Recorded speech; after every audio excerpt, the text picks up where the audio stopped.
ఓ దేవుడా, ఏమలే నెత్తి మషనుడా, ఇప్పుడు నీకు నాతోనే ఏం అవసరం పడలే చెప్పులే. కాదు దేవుడా, ఏం వాన కురిపిస్తేవు దేవుడా.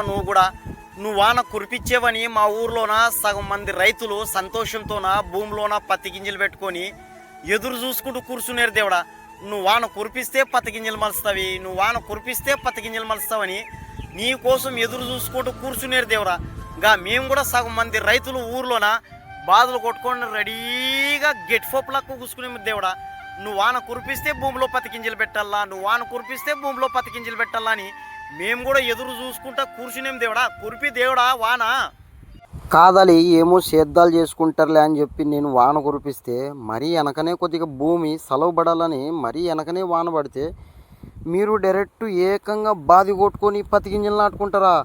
అంటే పత్తి గింజలు మలిస్తేనేమో ఆత్మకూరంట, మలుకోకుంటేనేమో పత్తి గింజలు బండి ఆత్మకూరంట. ఇప్పుడు ఏం చేస్తావులే, వానే కురిపిన్లే.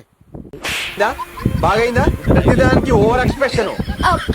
ఇప్పుడు నోరు పడిపోయిందా?